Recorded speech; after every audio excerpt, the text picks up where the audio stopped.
একদিন আগেই আমরা একটা ভিডিও বানিয়েছিলাম যে বিশ্বকাপ শেষ হচ্ছে, বিশ্বকাপ শেষে বাংলাদেশের কোন ক্রিকেটাররা কোন ফ্র্যাঞ্চাইজি টুর্নামেন্টে খেলবেন, কজন ক্রিকেটার খেলবেন, কে কোন দলের হয়ে খেলবেন, এরকম একটা ভিডিও আপনাদের বানিয়েছিলাম।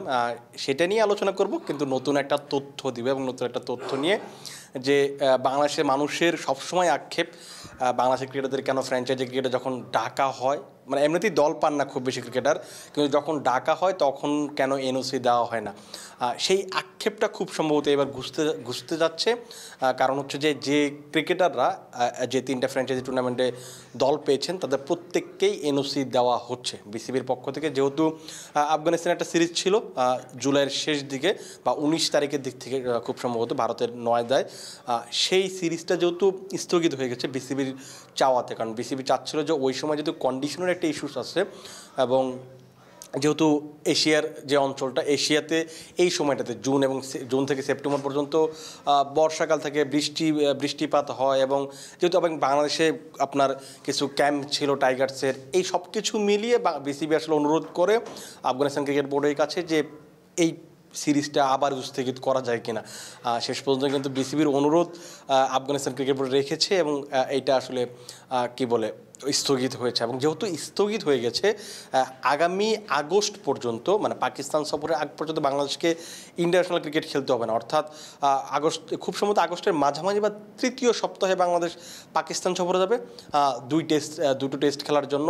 তার আগে কিন্তু বাংলাদেশ প্রায় 1 থেকে 1.5 মাস সময় পাচ্ছে, যেখানে ক্রিকেটারদের খুব বেশি কিছু করতে হচ্ছে না। এর আগে একটা ক্যাম্প শুরু হবে 19 জুলাইয়ের পরে চট্টগ্রাম এবং সিলেটে। ওইখানে 4 দিনের ম্যাচ হওয়ার কথা, আন্তঃ স্কোয়াড ম্যাচ। সেখানে যারা অনেক ক্রিকেটারই যাবেন, যারা বিশেষ করে টেস্ট ফর্মেটে যারা আছেন। আর যেহেতু এই বছর বাংলাদেশকে অনেকগুলো টেস্ট খেলতে হবে, ভারতের সাথে খেলতে হবে, পাকিস্তান, ওয়েস্ট ইন্ডিজ এবং সাউথ আফ্রিকার সাথে খেলতে হবে, সেটার একটা প্রস্তুতি স্বরূপ সেখানে যাবেন। কিন্তু বেশ কয়েকজন ক্রিকেটার বাংলাদেশের যারা কিনা ফ্র্যাঞ্চাইজি টুর্নামেন্ট খেলে বেড়াবেন এই সময়টাতে, যেখানে আপনি ধরুন এলপিএলটা শুরু হচ্ছে 1 তারিখ থেকে, এই 1 জুলাই থেকে। সেই টুর্নামেন্টে বাংলাদেশের 3 জন ক্রিকেটার খেলবেন, যেখানে ডাম্বুলা সিক্সার্সের হয়ে খেলবেন মুস্তাফিজুর রহমান এবং তাওহিদ হৃদয়। মুস্তাফিজুর রহমানকে চেন্নাই সুপার কিংসে যখন তিনি খেলছিলেন, যে পারফরমেন্স করেছিলেন, সেই পারফরমেন্সের পরই কিন্তু এই ডাম্বুলা, তখন বাংলাদেশ একটা প্রতিষ্ঠানের দল ছিল, তারা মালিকানা ছিলেন, কিন্তু তাদের অপ্রীতিকর একটা ঘটনার কারণে তাদের মালিকানা সরিয়ে দেওয়া হয় এবং ওই সময় তারা মুস্তাফিজুর রহমানকে সরাসরি সাইন করিয়েছিল। ড্রাফটে বাংলাদেশের আর কাউকে তারা দলে নেয়নি, কিন্তু যখন নতুন মালিকানা এসেছে টি-20 বিশ্বকাপের খেলা দেখে, তাওহিদ হৃদয়ের পারফরমেন্স দেখে, তাওহিদ হৃদয়কে জাস্ট 2 দিন আগে তারা নতুন করে সাইন করে। অর্থাৎ এই একই দলে বাংলাদেশের 2 জন ক্রিকেটার খেলবেন, যেখানে শ্রীলঙ্কার বেশ কয়েকজন তারকা ক্রিকেটার আছেন বা বিদেশি বেশ কয়েকজন ক্রিকেটার আছেন। যেখানে আপনি ধরেন কথা বলতে মোহাম্মদ নবীর কথা বলতে পারেন, বা শ্রীলঙ্কার দিলশান মাধুসঙ্গার কথা বলতে পারেন, নোয়ান থুসারার কথা বলতে পারেন। এই যে তারকা ক্রিকেটাররা এই দলে হয়ে খেলবেন এবং খুব সম্ভবত তাদের দলটা খুব ভালো একটা দল হয়েছে, তাওহিদ হৃদয় এবং মুস্তাফিজুর রহমান। বাংলাদেশের মানুষ নিশ্চিতভাবে এই দলটাকে সমর্থন করবে। বাংলাদেশের যখনই একটা ফ্র্যাঞ্চাইজি টুর্নামেন্ট হয়, বাংলাদেশের ক্রিকেটাররা যে ফ্র্যাঞ্চাইজির হয়ে খেলেন, বাংলাদেশের মানুষের সেটার প্রতি আলাদা একটা সফট কর্নার থাকে এবং সবসময় সেই দলটাকে সাপোর্ট করে, যেমন বাংলাদেশের ক্রিকেটাররা ভালো ক্রিকেটটা খেলতে পারেন, সেটা কিন্তু একটা বড় ব্যাপার। এবং বাংলাদেশের আরও একজন ক্রিকেটার এলপিএলে খেলবেন, যেখানে কলম্বো স্ট্রাইকার্সের হয়ে খেলবেন তাসকিন আহমেদ। এই তাসকিন আহমেদকে আমরা খুব বেশি ফ্র্যাঞ্চাইজি ক্রিকেটে দেখার সুযোগ পাই না, কারণ হচ্ছে দেন একটা জিম আফটার একটা টুর্নামেন্ট হয়েছিল টি10, সেই টুর্নামেন্টে তিনি খেলেছিলেন, খুব ভালো করেছিলেন। তারপরে যখন, এটা অনেক দিন আগের কথা, তারপর 2022 সালে জুলাইয়ের দিকে যখন বাংলাদেশ সাউথ আফ্রিকা সফর ছিল, সেই সময় তাকে আইপিএল থেকে ডাকা হয়েছিল। লখনৌ সুপার জায়ান্টসের ওই সময় মেন্টর ছিলেন গৌতম গম্ভীর, তিনি নিজে ফোন করেছিলেন যে তাসকিন আহমেদকে যেন লখনৌ সুপার জায়ান্টসের হয়ে ছাড়া হয়, কিন্তু ওই সময় বিসিবি তাকে 1 মাসের বেশি এনওসি দিতে রাজি হচ্ছিলেন না, যে কারণে তারা আসলে শেষ পর্যন্ত তাসকিনকে সাইন করেনি। কারণ তাদের এমন একজন পেসার দরকার ছিল, এমন একজন বোলার দরকার ছিল যে কিনা পুরো টুর্নামেন্ট জুড়ে খেলতে পারবেন। যেহেতু তাসকিন ওই সময় জাতীয় দলের খেলাকে বেশি প্রাধান্য দিয়েছেন, বিসিবিও এনওসি দিতে আসলে খুব বেশি ইচ্ছুক ছিল, এটা আসলে মনে হয় বলার সুযোগটা খুবই কম, সেই কারণে কিন্তু এই সময় দল পায়নি। কিন্তু এইবার এই ক্ষেত্রে এবং এই যে লাস্ট যে আইপিএলটা হলো, সেখানেও কিন্তু তাকে নেওয়ার জন্য বেশ কয়েকটা দল আগ্রহ প্রকাশ করেছিল। ড্রাফটের আগে তাকে বা নিলামের আগে তাকে বলেছিল যে তার নামটা থাকবে কিনা, কিন্তু নিলামে তার নামটাই দেওয়া হয়নি। কারণ যেহেতু টি-20 বিশ্বকাপ ছিল, বিশ্বকাপ আগে তার ওয়ার্কলোড ম্যানেজমেন্টের কথা ভেবে শরীফুল এবং তার নামটা সরিয়ে নেওয়া হয়।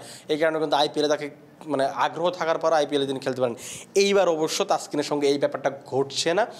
তিনি নিশ্চিতভাবেই আরও একটা ফ্র্যাঞ্চাইজি টুর্নামেন্ট খেলার সুযোগ পাচ্ছেন এলপিএলে, লঙ্কা প্রিমিয়ার লিগে। সেখানে তিনি খেলবেন কলম্বো স্ট্রাইকার্স হয়ে।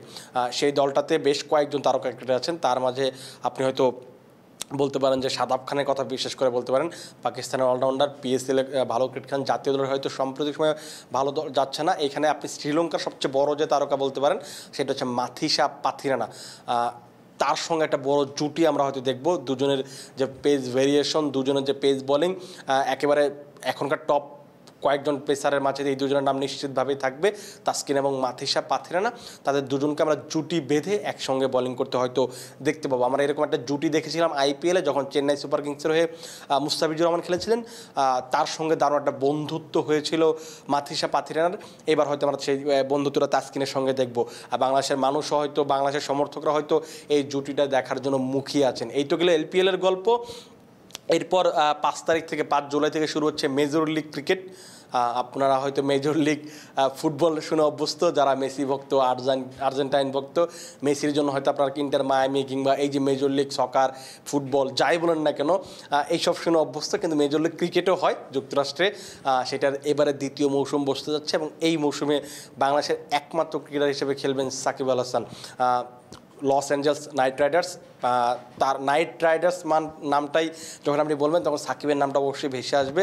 কারণ সাকিব আল হাসান কলকাতা নাইট রাইডার্সের হয়ে 2টো শিরোপা জিতেছেন 2012 এবং 2014 সালে, এবং তাদের সঙ্গে তার বন্ডিংটা খুবই ভালো। এই কারণে হয়তো গত মৌসুমে মানে তার লাস্ট টাইম যখন তাকে দলে নিয়েছিল ওই সময় তিনি পুরো মৌসুম খেলতে পারবেন না, এই জন্য কলকাতার পক্ষ থেকে অনুরোধ করা হয়েছিল যে সাকিব যদি নিজের নামটা সরিয়ে নেয় সেই ক্ষেত্রে তারা একটা ভালো ক্রিকেটার বা অন্য একজন ক্রিকেটার নিতে পারো যিনি ফুল সিজনের জন্য অ্যাভেলেবেল থাকবেন। সাকিব কিন্তু সেই সময় তাদের অনুরোধ রেখেছিল, নিজের নামটা সরিয়ে নিয়েছিল। এই সময় সাকিবের জায়গায় খেলেছিল জেসন রয়।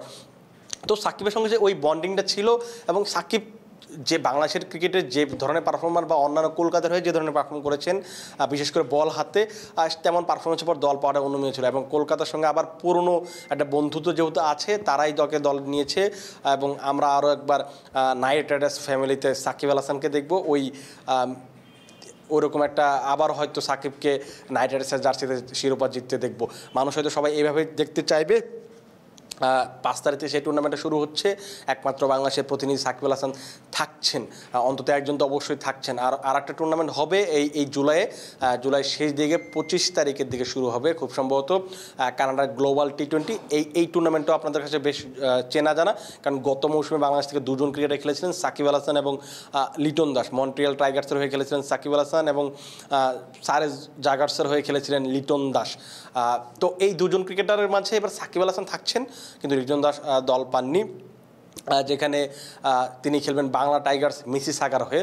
বাংলা টাইগার্স নামটা বাংলাদেশের জন্য বেশ পরিচিত নাম। টি10 ক্রিকেটে যারা দেখেন তাদের বেশ জনপ্রিয় নাম, যেহেতু বাংলাদেশি প্রতিষ্ঠান বা বাংলাদেশি কোম্পানির মালিকানাধীন বাংলাদেশি ফ্র্যাঞ্চাইজি, এই নামটা বেশ ভালোভাবে চেনা জানা। সাকিব আল হাসান গত মৌসুমে বাংলাদেশ টাইগার্সের আইকন ক্রিকেটার ছিলেন, তিনি টি10-এ খেলেছিলেন। যেহেতু ওই দলটাই কানাডা টি20 লিগে নিজেদের ফ্র্যাঞ্চাইজি কিনেছে, দল নিয়েছে, সেই কারণে সাকিবকে নিশ্চিতভাবে তারা চেয়েছে যে সাকিবের ব্র্যান্ডিং, সাকিবের ক্রিকেট মেধাটা তারা কাজে লাগাতে চেয়েছে, আর সেটার কারণে সাকিবকে তারা নিশ্চিতভাবে সাইন করেছে। সেই দলে কিন্তু আরও একজন ক্রিকেটার আছেন শরীফুল ইসলাম, তাকেও গত আইপিএলে নামটা সরিয়ে নেওয়া হয়। তিনি গত আইপিএলে নাম দিলে হয়তো দল পেতেন। অনেক পেসারের থেকেই খুব ভালো ফর্মে ছিলেন, ভালো সময় কাটিয়েছেন।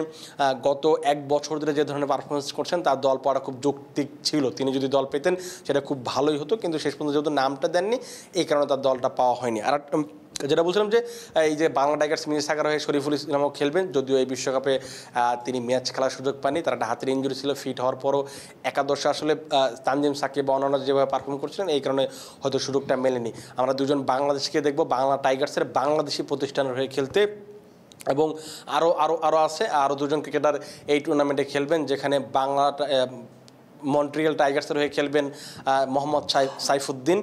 গতবার যে দলটার হয়ে খেলেছেন সাকিব আল হাসান, মোহাম্মদ সাইফুদ্দিনকে নিয়ে লাস্ট কয়েক মাসে অনেক বেশি আলোচনা হয়েছে। গত বিপিএলে তিনি ইনজুরি থেকে ফেরার পর যে ধরনের পারফরমেন্স করেছিলেন, তার জাতীয় দলে ডাক পাওয়া কিংবা বিশ্বকাপে যাওয়াটা খুব অনুমেয় ছিল। জাতীয় দলে ডাক পেয়েছিলেন, শ্রীলঙ্কার বিপক্ষে ডাক না পেলেও তিনি জিম্বাবুয়ের বিপক্ষে খেলেছিলেন, 4টা ম্যাচ খেলেছিলেন, 8টা উইকেট নিয়েছিলেন, কিন্তু তার পারফরমেন্সে নির্বাচকরা খুশি ছিলেন না এবং তার জায়গায় যে কারণে তানজিম সাকিবকে বিশ্বকাপে নিয়ে যাওয়া হয়, তখন কিন্তু অনেক বেশি আলোচনা সমালোচনা হয়েছে এই সিদ্ধান্তটা নিয়ে। তিনি আবারও ক্রিকেটে ফিরছেন, একদম মন্ট্রিয়াল টাইগার্সের হয়ে তিনি এই টুর্নামেন্টটা খেলবেন। আরও একজন বাংলাদেশি এই টুর্নামেন্ট খেলবেন, সেটার তিনি হচ্ছেন রিশাদ হোসেন। খুব সম্ভবত এই লাস্ট 4-5 মাসে বাংলাদেশের টপ পারফর্মারদের একজন রিশাদ হোসেন। এই টুর্নামেন্টে আপনি বিশ্বকাপটা যেটা হলো, সেখানে যদি আপনি বাংলার সবচেয়ে বড় ফাইন্ডিংয়ের কথা বলেন, তাহলে রিশাদ হোসেনের নামটাই সবার আগে আসবে। এই টুর্নামেন্টে 14টা উইকেট নিয়েছেন, সাকিব আল হাসানকে পেছনে ফেলেছেন এবং যে বোলিংটা তিনি করেছেন তাকে নিয়ে যে তার যে ইমপ্রেশনটা ছিল, তাকে নিয়ে যে ইমপ্রেস হয়েছেন অনিল কুম্বলে, ওয়াসিম জাফর বা আরও বেশ সাবেক ক্রিকেটার যারা ছিলেন, জনপ্রিয় সাবেক ক্রিকেটার বা কিংবদন্তি ক্রিকেটার যারা ছিলেন, তারা অনেকেই রিশাদের প্রশংসা করেছেন এবং সেই প্রশংসার প্রতিদান কিন্তু তিনি তার পারফরমেন্স দিয়েছেন। নাজমুল হাসান শান্ত যখন রিশাদকে বল হাতে তুলে দিয়েছেন, প্রত্যেকটা সময় তিনি উইকেট এনে দিয়েছেন, ব্রেক থ্রু এনে দিয়েছেন, দলের গুরুত্বপূর্ণ সময়ে উইকেট এনে ম্যাচ জেতাতে বড় ভূমিকা রেখেছিলেন। তো এই পারফরমেন্সের পর তার হয়তো দল পাওয়াটা খুব স্বাভাবিক ব্যাপার ছিল এবং প্রথমবারের মতো তিনি কোনো ফ্র্যাঞ্চাইজি টুর্নামেন্টে খেলতে যাবেন বাংলাদেশের বাইরে, সেটা তার জন্য নতুন একটা এক্সপিরিয়েন্স হবে এবং সেখানে তাকে আসলে নিশ্চিত করতে হবে যে তিনি বিশ্বকাপে যে ধরনের পারফরমেন্স করেছেন, তার দলে বেশ কয়েকজন তারকা ক্রিকেটার আছেন, তার অন্যতম একজন শাহিন শাহ আফ্রিদি, সেই দলটার হয়ে তাকে ভালো ক্রিকেট খেলতে হবে, নিজের নামটা উজ্জ্বল করতে হবে এবং নিজের যে জায়গাটা তিনি প্রাপ্য সেই জায়গাটা আরও স্থায়ী করতে হবে এবং নিজের নামটা খোদাই করতে হবে। তিনি যদি সেটা করতে পারেন, সেক্ষেত্রে নিজের যেমন ভালো হবে, বাংলাদেশের ক্রিকেটের জন্য খুব ভালো ব্যাপার হবে। তো এই যাদের কথা বলছিলাম তাদের সবাইকে বিসিবি এনওসি দিচ্ছে, যেহেতু আফগানিস্তান সিরিজটা হচ্ছে না এবং এই সময় তাদের ক্রিকেটারকে ছেড়ে দেওয়া হবে। আমার কাছে মনে হয় বিসিবির এই সিদ্ধান্তটা খুবই ভালো সিদ্ধান্ত, কারণ আপনি যদি টি-20 ক্রিকেটে উন্নতি করতে চান, আপনাকে অবশ্যই জাতীয় দলে খেলা তো খেলতে হবে, সেই সঙ্গে আপনি যখন ফ্র্যাঞ্চাইজি টুর্নামেন্টে খেলবেন, ফ্র্যাঞ্চাইজি লিগগুলোতে খেলবেন, তখন কিন্তু আপনি অনেক কিছু শেখার সুযোগ পাবেন, অনেক বড় বড় ক্রিকেটারদের সঙ্গে আপনি ড্রেসিং রুম শেয়ার করার সুযোগ পাবেন এবং অনেক প্রেশার মুভমেন্ট আপনি পাবেন, যেটা আপনি হয়তো জাতীয় দলে এই মোমেন্টগুলো ফেস করতে পারবেন না। এই মোমেন্টগুলো আপনি যে ওভারকাম করতে পারেন, সেক্ষেত্রে কিন্তু আপনার সুযোগ থাকবে এগুলোকে জাতীয় দলে কাজে লাগানো, যেটা মুস্তাফিজুর রহমান গত মৌসুমে চেন্নাইয়ের হয়ে যেটা করেছেন, সেটা জাতীয় দলের হয়ে করেছেন। এই জিনিসটা যদি সবাই করতে পারে, সেক্ষেত্রে বাংলাদেশের ক্রিকেট এগিয়ে যাবে, যেমনটা আফগানিস্তানের ক্রিকেটটা এগিয়ে গেছে। এখন দেখা যাক যে টুর্নামেন্টগুলো শুরু হবে, সেই টুর্নামেন্টগুলোর বা ক্রিকেটাররা যে লিগগুলোতে খেলবেন, যে দলগুলোতে খেলবেন, আমরা চেষ্টা করব প্রত্যেকটা ম্যাচের আপডেট আপনাদেরকে সবার আগে জানানোর জন্য এবং এই তথ্যগুলো জানার জন্য, এই ম্যাচের আপডেটগুলো জানার জন্য, বাংলাদেশের ক্রিকেটারদের পারফরমেন্স আপনাকে জানার জন্য অবশ্যই চোখ রাখতে হবে ক্রিকফেঞ্জির ইউটিউব, ফেসবুক কিংবা ওয়েবসাইট, টুইটার, যেখানে মানে প্রত্যেকটা সামাজিক যোগাযোগ মাধ্যমে আপনি নজর রাখতে পারেন, তাহলে আপনি সবার আগে সবশেষ ক্রিকেটের খবরগুলো পেয়ে যাবেন। আপাতত আপনারা ভালো থাকুন, সুস্থ থাকুন এবং ক্রিকফেঞ্জির সাথেই থাকুন।